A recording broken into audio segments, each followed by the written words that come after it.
Hi friends, ಎಲ್ರಿಗೂ ನಮಸ್ತೆ. Welcome back to Deepika lifestyle and blogs. ಎಲ್ಲರೂ ಹೇಗಿದ್ದೀರಾ? ನಾನು ಚೆನ್ನಾಗಿದ್ದೀನಿ. ಐ ಹೋಪ್ ನೀವೆಲ್ಲರೂ ಚೆನ್ನಾಗಿದ್ದೀರಾ ಅಂತ ಅಂದ್ಕೊಂಡಿದ್ದೀನಿ. ಪ್ಲೀಸ್ ಫ್ರೆಂಡ್ಸ್, ಈ ವಿಡಿಯೋನ ಫಸ್ಟಿಂದ ಕೊನೆವರೆಗೂ ಸ್ಕಿಪ್ ಮಾಡಿದೆ ನೋಡಿ. ನಿಮ್ಗೆ ಇಷ್ಟ ಆದರೆ ಲೈಕ್ ಮಾಡಿ, ಶೇರ್ ಮಾಡಿ. ಹೊಸದಾಗಿ ನೋಡೋರು ನಮ್ಮ ಚಾನಲ್ಗೆ ಸಬ್ಸ್ಕ್ರೈಬ್ ಮಾಡ್ಕೊಳ್ಳಿ. ಪಕ್ಕದಲ್ಲಿರೋ ಬೆಲ್ ಐಕನ್ ಕ್ಲಿಕ್ ಮಾಡಿ. ಹಾಗೆ ನಾವು ಹಾಕೋ ಪ್ರತಿಯೊಂದು ವಿಡಿಯೋ ನಿಮಗೆ ನೋಟಿಫಿಕೇಷನ್ಗೆ ಬರುತ್ತೆ, ತಕ್ಷಣ ನೋಡ್ಬೋದು. ಈ ವಿಡಿಯೋ ಇಷ್ಟ ಆದರೆ ಓಂ ಶ್ರೀ ಧನಲಕ್ಷ್ಮಿಯೇ ನಮಃ ಅಥವಾ ಓಂ ಶನೇಶ್ವರಾಯ ನಮಃ, ಓಂ ಶ್ರೀ ಗುರು ರಾಘವೇಂದ್ರಾಯ ನಮಃ ಅನ್ನೋತ್ತ ಕಮೆಂಟ್ ಕೊಡೋದನ್ನು ಮರಿಬೇಡಿ. ನಾನಿವಾಗ ತಿಳಿಸ್ಕೊಡ್ತಾ ಇದ್ದೀನಿ ತುಲಾ ರಾಶಿ ಬಗ್ಗೆ. ಬನ್ನಿ ಈ ವಿಡಿಯೋನ ಎಲ್ಲೂ ಸ್ಕಿಪ್ ಮಾಡದೆ ಪೂರ್ತಿಯಾಗಿ ನೋಡಿ. ತುಲಾ ರಾಶಿಯ ಸ್ನೇಹಿತರಿಗೆ ಸ್ವಾಗತ. ತುಲಾ ರಾಶಿಯವರ ಜೀವನದಲ್ಲಿ ಮೇ ತಿಂಗಳಲ್ಲಿ ಅಂದರೆ ಯಾವ ರೀತಿ ಇದೆ ಶುಭ ಫಲ, ಮೇ 15 ಅಂದರೆ 15 ದಿನಗಳ ಕಾಲ ಯಾವ ರೀತಿ ಇತ್ತು, ಈಗ 15 ಅಂದರೆ ಮೇ ಕೊನೆಯಲ್ಲಿ ಯಾವ ರೀತಿ ಇದೆ ಅಂತ ನಾವು ಪೂರ್ತಿಯಾಗಿ ಈ ಫಲಗಳನ್ನು ನೋಡೋಣ ಸ್ನೇಹಿತರೆ. ಈ ಒಂದು ದೊಡ್ಡ ಬದಲಾವಣೆ ಆರಂಭವಾಗಿದೆ. ಅಂದರೆ ಮೇ 15ರಿಂದ ನಿಮ್ಮ ಜೀವನದಲ್ಲಿ ಒಂದು ದೊಡ್ಡ ಬದಲಾವಣೆ ಆರಂಭವಾಗಿದೆ ಅಂತಲೇ ಹೇಳ್ಬೋದು. ಇದುವರೆಗೂ ನಿಂತಿದ್ದ ಕೆಲಸಗಳು ಚಲನೆ ಪಡೆಯುತ್ತವೆ. ಮನಸ್ಸಿನಲ್ಲಿ ಇದ್ದ ಗೊಂದಲ ನಿಧಾನವಾಗಿ ದೂರವಾಗುತ್ತದೆ. ಕೆಲವರಿಗೆ ಇದು ಅದೃಷ್ಟದ ಸಮಯ, ಇನ್ನು ಕೆಲವರಿಗೆ ಜೀವನ ಪಾಠ ಕಲಿಸುವ ಸಮಯ. ಹಾಗಾದರೆ ಮೇ 15ರ ನಂತರ ತುಲಾರಾಶಿಯವರ ಜೀವನದಲ್ಲಿ ಏನೆಲ್ಲ ನಡೆದಿದೆ ಅದೆಲ್ಲ ನೀವು ಹಣಕಾಸು, ಉದ್ಯೋಗ ಇರ್ಬೋದು, ಪ್ರೀತಿ, ಆರೋಗ್ಯ, ಕುಟುಂಬ, ದೇವರ ಆಶೀರ್ವಾದ ಎಲ್ಲವನ್ನು ಈ ವಿಡಿಯೋದಲ್ಲಿ ಸಂಪೂರ್ಣವಾಗಿ ತಿಳಿಯೋಣ. ಮೊದಲು ಒಂದು ಮುಖ್ಯ ವಿಷಯವೆಂದರೆ ಮೇ 22ರ ನಂತರ ಅಂದರೆ ಇಂದಿನಿಂದ ಗ್ರಹಗಳ ಚಲನೆ ದಿನ 5 ಅಂದರೆ ನಂತರ ಗ್ರಹಗಳ ಚಲನೆ ತುಲಾರಾಶಿಯವರ ಮೇಲೆ ವಿಶೇಷ ಪರಿಣಾಮ ಬೀರುತ್ತದೆ. ಶನಿ ಮತ್ತು ಗುರುಗ್ರಹದ ಪ್ರಭಾವದಿಂದ ಜೀವನದಲ್ಲಿ ಕೆಲವು ಕಠಿಣ ಪರೀಕ್ಷೆಗಳು ಬಂದರೂ ಅದಾದ ನಂತರ ದೊಡ್ಡ ಯಶಸ್ಸಿನ ದಾರಿ ತೆರೆದುಕೊಳ್ಳುತ್ತೆ. ತುಲಾರಾಶಿಯವರು ಸಾಮಾನ್ಯವಾಗಿ ಶಾಂತ ಸ್ವಭಾವದವರು. ಯಾರಿಗೂ ನೋವು ಕೊಡಬಾರದು ಅನ್ನೋ ಮನಸ್ಸು ಇವರದ್ದು. ಆದರೆ ಹಲವರು ನಿಮ್ಮ ಒಳ್ಳೆಯತನವನ್ನು ದುರುಪಯೋಗ ಮಾಡಿಕೊಂಡಿರಬಹುದು. ಆದರೆ ಮೇ 22ರ ನಂತರ ನೀವು ಬದಲಾಗುತ್ತೀರಿ. ಯಾರನ್ನು ನಂಬಬೇಕು, ಯಾರಿಂದ ದೂರ ಇರಬೇಕು ಅನ್ನೋದನ್ನು ಸ್ಪಷ್ಟವಾಗಿ ಅರಿಯುತ್ತೀರಿ. ಈ ಸಮಯದಲ್ಲಿ ನೀವು ತೆಗೆದುಕೊಳ್ಳುವ ನಿರ್ಧಾರಗಳು ಮುಂದಿನ 5 ವರ್ಷಗಳ ಜೀವನವನ್ನು ನಿರ್ಧರಿಸಬಹುದು. ಕೆಲವರು ಹಳೆಯ ಸಂಬಂಧಗಳನ್ನು ಮುರಿದು ಹೊಸ ಬದುಕು ಆರಂಭ ಮಾಡುತ್ತಾರೆ. ಕೆಲವರು ಉದ್ಯೋಗ ಬದಲಾವಣೆ ಬಗ್ಗೆ ಯೋಚಿಸುತ್ತಾರೆ. ಇನ್ನು ಕೆಲವರಿಗೆ ವಿದೇಶ ಯೋಗ ಕೂಡ ಶುರುವಾಗಬಹುದು. ಇದುವರೆಗೂ ಹಣ ಬಂದರೂ ಕೈಯಲ್ಲಿ ಉಳಿಯುತ್ತಿರಲಿಲ್ಲ, ಆದರೆ ಈಗ ಪರಿಸ್ಥಿತಿ ನಿಧಾನವಾಗಿ ಬದಲಾಗುತ್ತದೆ. ಮೇ 22ರ ನಂತರ ತುಲಾ ರಾಶಿಯವರಿಗೆ 2 ರೀತಿಯ ಅವಕಾಶಗಳು ಬರುತ್ತವೆ. ಒಂದು ಹಳೆಯ ಕೆಲಸದಿಂದ ಲಾಭ, ಇನ್ನೊಂದು ಹೊಸ ಆದಾಯದ ದಾರಿ. ನೀವು ಹಿಂದೆ ಮಾಡಿದ ಪರಿಶ್ರಮಕ್ಕೆ ಫಲ ಸಿಗಲು ಶುರುವಾಗುತ್ತದೆ. ಕೆಲವರಿಗೆ ಬಾಕಿ ಹಣ ವಾಪಸ್ ಸಿಗಬಹುದು. ಜಮೀನು ಅಥವಾ ಆಸ್ತಿ ವಿಚಾರದಲ್ಲಿ ಶುಭ ಸುದ್ದಿ ಬರಬಹುದು. ವ್ಯಾಪಾರದಲ್ಲಿ ಹೊಸ ಗ್ರಾಹಕರು ಸಿಗಬಹುದು. ಯೂಟ್ಯೂಬ್, ಸೋಷಿಯಲ್ ಮೀಡಿಯಾ ಅಥವಾ ಆನ್ಲೈನ್ ಕೆಲಸಗಳಿಂದ ಆದಾಯ ಹೆಚ್ಚಬಹುದು. ಆದರೆ ಒಂದು ಎಚ್ಚರಿಕೆ, ಯಾರನ್ನು ಕಣ್ಣು ಮುಚ್ಚಿ ನಂಬಬೇಡಿ. ಹಣ ಹೂಡಿಕೆ ಮಾಡುವ ಮೊದಲು 2 ಬಾರಿ ಯೋಚಿಸಿ.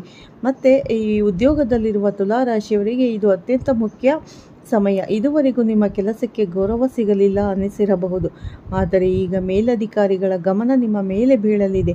ಕೆಲವರಿಗೆ ಪ್ರಮೋಷನ್ ಯೋಗ, ಹೊಸ ಜವಾಬ್ದಾರಿ, ಸಂಬಳ ಹೆಚ್ಚಳ, ಸರ್ಕಾರಿ ಕೆಲಸದ ಅವಕಾಶ, ಇಂಟರ್ವ್ಯೂನಲ್ಲಿ ಯಶಸ್ಸು ಇವುಗಳ ಸೂಚನೆ ಕಾಣಿಸುತ್ತಿದೆ. ಆದರೆ ಒಂದು ವಿಷಯ ನೆನಪಿರಲಿ, ಸೋಮಾರಿತನ ಮಾಡಿದರೆ ಅವಕಾಶ ಕೈತಪ್ಪಬಹುದು. ಈ ಸಮಯದಲ್ಲಿ ಬೆಳಗ್ಗೆ ಬೇಗ ಹೇಳುವ ಅಭ್ಯಾಸ ಮಾಡಿಕೊಳ್ಳಿ. ಧ್ಯಾನ ಅಥವಾ ಪ್ರಾರ್ಥನೆ ಮಾಡಿದರೆ ಮನಸ್ಸಿನ ಶಕ್ತಿ ಹೆಚ್ಚುತ್ತದೆ. ಪ್ರೀತಿಯ ವಿಷಯದಲ್ಲಿ ತುಲಾರಾಶಿಯವರು ತುಂಬ ಭಾವನಾತ್ಮಕರು. ಒಮ್ಮೆ ಯಾರನ್ನಾದರೂ ಮನಸಾರೆ ಪ್ರೀತಿಸಿದರೆ ಅವರನ್ನು ಮರೆಯೋದು ತುಂಬ ಕಷ್ಟ.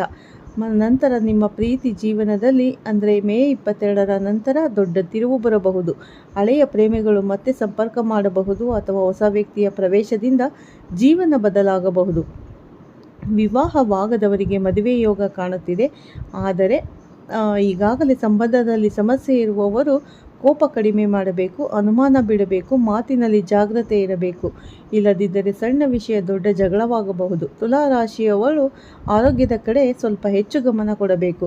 ವಿಶೇಷವಾಗಿ ತಲೆನೋವು, ನಿದ್ರೆ ಸಮಸ್ಯೆ, ಮಾನಸಿಕ ಒತ್ತಡ, ಹೊಟ್ಟೆ ಸಮಸ್ಯೆ, ಬೆನ್ನು ನೋವು ಇವು ಕಾಣಿಸಬಹುದು. ಹೆಚ್ಚು ಯೋಚಿಸುವ ಸ್ವಭಾವವೇ ನಿಮ್ಮ ದೊಡ್ಡ ಶತ್ರು.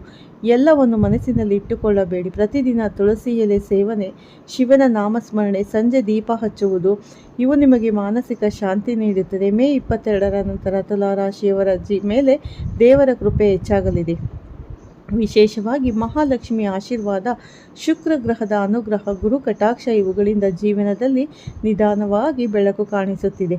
ಶುಕ್ರವಾರದಂದು ಲಕ್ಷ್ಮೀ ದೇವಿಗೆ ಕಮಲದ ಹೂ ಅರ್ಪಿಸಿ, ಬಡವರಿಗೆ ಆಹಾರ ನೀಡಿ, ಬಿಳಿ ಬಟ್ಟೆ ಧರಿಸಿ. ಇದರಿಂದ ಅದೃಷ್ಟ ಹೆಚ್ಚಾಗುತ್ತದೆ. ಈ ಸಮಯದಲ್ಲಿ ನಿಮ್ಮ ಜೀವನದಲ್ಲಿ 3 ವಿಶೇಷ ಸೂಚನೆಗಳು ಕಾಣಬಹುದು. ಹಳೆಯ ಸ್ನೇಹಿತರು ಮತ್ತೆ ಸಂಪರ್ಕ ಮಾಡುವುದು, ಆಗಾಗ ಒಂದೇ ಕನಸು ಕಾಣುವುದು, ದೇವಾಲಯಕ್ಕೆ ಹೋಗಬೇಕೆಂಬ ಮನಸ್ಸು ಹೆಚ್ಚಾಗುವುದು. ಇವು ದೇವರು ನಿಮ್ಮ ಜೀವನದಲ್ಲಿ ಹೊಸ ಅಧ್ಯಾಯ ಆರಂಭ ಮಾಡುತ್ತಿದ್ದಾರೆ ಅನ್ನೋದರ ಸೂಚನೆ. ತುಲಾ ರಾಶಿಯವರೇ, ನೀವು ತುಂಬ ನೋವು ಅನುಭವಿಸಿದ್ದೀರಿ. ಯಾರಿಗೂ ಹೇಳಲಾಗದ ಕಷ್ಟಗಳನ್ನು ಮನಸ್ಸಿನಲ್ಲಿ ಇಟ್ಟುಕೊಂಡಿದ್ದೀರಿ. ಆದರೆ ದೇವರು ನಿಮ್ಮ ಪರಿಶ್ರಮ ನೋಡುತ್ತಿದ್ದಾನೆ. ಮೇ 22ರ ನಂತರ ನಿಧಾನವಾಗಿ ನಿಮ್ಮ ಜೀವನದ ಕತ್ತಲೆ ದೂರವಾಗಲಿದೆ. ಒಂದು ದಿನ ನಿಮ್ಮನ್ನು ನಿರ್ಲಕ್ಷ್ಯ ಮಾಡಿದವರೇ ನಿಮ್ಮ ಯಶಸ್ಸನ್ನು ನೋಡಿ ಆಶ್ಚರ್ಯಪಡುವರು. ಆದ್ದರಿಂದ ಧೈರ್ಯ ಕಳೆದುಕೊಳ್ಳಬೇಡಿ. ದೇವರನ್ನು ನಂಬಿ. ನಿಮ್ಮ ಪರಿಶ್ರಮ ನಿಲ್ಲಿಸಬೇಡಿ, ಯಾಕೆಂದರೆ ನಿಮ್ಮ ಸಮಯ ಆರಂಭವಾಗುತ್ತಿದೆ. ಈ ವಿಡಿಯೋ ನಿಮಗೆ ಇಷ್ಟ ಆದರೆ ಲೈಕ್ ಮಾಡಿ ಮತ್ತು ನಿಮ್ಮ ರಾಶಿ ಯಾವುದು ಅಂತ ಕಮೆಂಟ್ ಮಾಡಿ. ಮತ್ತು ಇಂತಹ ಆಧ್ಯಾತ್ಮಿಕ ವಿಡಿಯೋಗಳಿಗಾಗಿ ನಮ್ಮ ಚಾನಲನ್ನು ಇನ್ನೂ ಸಬ್ಸ್ಕ್ರೈಬ್ ಆಗಿಲ್ಲ ಅಂದರೆ ಈ ಕೂಡಲೇ ಸಬ್ಸ್ಕ್ರೈಬ್ ಮಾಡೋದನ್ನು ಮರಿಬೇಡಿ. ಹಾಗೆ ಪಕ್ಕದಲ್ಲಿರೋ ಬೆಲ್ಲೈಕನ್ ಕೂಡ ಕ್ಲಿಕ್ ಮಾಡಿ. ನಾವು ಹಾಕೋ ಪ್ರತಿಯೊಂದು ವಿಡಿಯೋ ನೋಟಿಫಿಕೇಷನ್ಗೆ ಬರುತ್ತೆ, ತಕ್ಷಣ ನೋಡ್ಬೋದು. ಪ್ರತಿದಿನ ನಮ್ಮ ಚಾನಲಲ್ಲಿ ರಾಶಿ ಭವಿಷ್ಯವನ್ನು ತಿಳಿಸಿಕೊಡ್ತೀನಿ ಸ್ನೇಹಿತರೆ. ಹಾಗಾಗಿ ಎಲ್ಲರಿಗೂ ಒಳ್ಳೆಯದಾಗಲಿ ಅಂತ ದೇವರಲ್ಲಿ ಪ್ರಾರ್ಥನೆ ಮಾಡ್ತೀನಿ. ಈ ವಿಡಿಯೋನ ತುಲಾ ರಾಶಿಯವರು ಫಸ್ಟಿಂದ ಕೊನೆವರೆಗೂ ಸ್ಕಿಪ್ ಮಾಡದೆ ನೋಡಿ. ಹಾಗೆ ನಿಮ್ಮ ತುಲಾ ರಾಶಿಯ ಸ್ನೇಹಿತರಿಗೆ, ಸಂಬಂಧಿಕರಿಗೆ ಈ ವಿಡಿಯೋನ ಶೇರ್ ಮಾಡೋದನ್ನು ಖಂಡಿತ ಮರಿಬೇಡಿ. ವಿಷಯ ಎಲ್ಲರಿಗೂ ತಿಳಿಯಲಿ. ಫಲಗಳನ್ನು ಎಲ್ಲರೂ ಅನುಭವಿಸಲಿ. ಒಳ್ಳೆಯ ಫಲಗಳನ್ನು ಪ್ರತಿಯೊಬ್ಬರೂ ಅನುಭವಿಸಬೇಕು. ಯಾವೆಲ್ಲ ಎಚ್ಚರಿಕೆ ತಗೋಬೇಕು ಅಂತ ಮಾಹಿತಿ ಕೂಡ ಎಲ್ಲರಿಗೂ ತಿಳಿಯಲಿ ಸ್ನೇಹಿತರೆ. ಹಾಗಾಗಿ ಈ ವಿಡಿಯೋನ ಇಲ್ಲೇ ಮುಗಿಸ್ತಾ ಇದ್ದೀನಿ. ತುಲಾ ರಾಶಿಯವರು ಇಷ್ಟ ಆದರೆ ಓಂ ಮಹಾಲಕ್ಷ್ಮಿಯೇ ನಮಃ ಅಥವಾ ಓಂ ಶ್ರೀ ಗುರು ರಾಘವೇಂದ್ರಾಯ ನಮಃ, ಓಂ ಶನಿ ದೇವಾಯ ನಮಃ ಅಂತ ಕಮೆಂಟ್ ಕೊಡೋದನ್ನು ಮರಿಬೇಡಿ. ಮತ್ತೆ ಸಿಗ್ತೀನಿ ಉತ್ತಮ ರಾಶಿ ಭವಿಷ್ಯದೊಂದಿಗೆ. ಅಲ್ಲಿವರೆಗೂ ತಮ್ಮೆಲ್ಲರಿಗೂ ಧನ್ಯವಾದಗಳನ್ನು ತಿಳಿಸ್ತಾ ಇದ್ದೀನಿ. ಪ್ರತಿಯೊಬ್ಬರಿಗೂ ಒಳ್ಳೆಯದಾಗಲಿ ಸ್ನೇಹಿತರೆ. ಎಲ್ಲ ರಾಶಿಗೂ ಒಳ್ಳೆಯದಾಗಲಿ. ಧನ್ಯವಾದಗಳು.